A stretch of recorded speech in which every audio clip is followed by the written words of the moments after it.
మీ ఇంట్లో వాళ్ళు లేక నీకు నచ్చిన వాళ్ళు తప్పు చేస్తే ఒక విధంగా స్పందించడం, ఒక విధంగా మాట్లాడడం. అదే తప్పు నీకు నచ్చని వాళ్ళు లేక పరాయి వాళ్ళు చేస్తే ఇంకొక విధంగా స్పందించడం, ఇంకొక రకంగా మాట్లాడడం చేయవద్దు.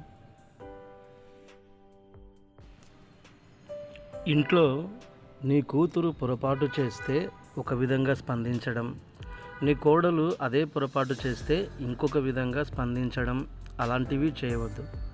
కూతురు అంటే నీకు పుట్టినటువంటి అమ్మాయి. కోడలు అంటే ఇంగ్లీష్లో డాటర్ ఇన్ లా.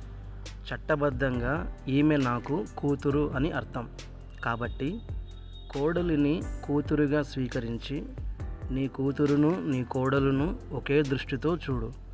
కూతురు విషయంలో ఒక విధంగా, కోడలు విషయంలో ఇంకొక విధంగా ప్రవర్తించవద్దు. అది అన్యాయం. నీ విషయంలో నీ మాటలు, నీ ప్రవర్తన, నీ ఆలోచనలు, నీ పాపాలు, నిన్ను నీవు ఒక రకంగా తీర్పు తీర్చుకుంటూ అవి నా బలహీనతలు, నా పొరపాట్లు అని నిన్ను నీవు సమర్థించుకుంటావు.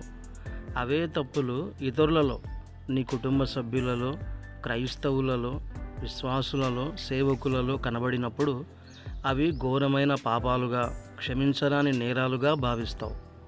విపరీతంగా తీర్పు తీరుస్తూ ఉంటావు. దీనినే తప్పుడు కొలతతో కొలవడం అంటారు. అందరినీ ఒకే విధంగా చూడాలి. అందరి విషయంలో న్యాయంగా ప్రవర్తించాలి. అది దేవునికి ఇష్టం.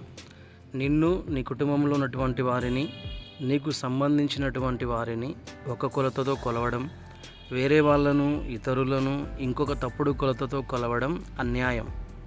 దీనినే తప్పుడు కొలత, దొంగ కొలత లేదా దొంగ త్రాసు అని అంటారు.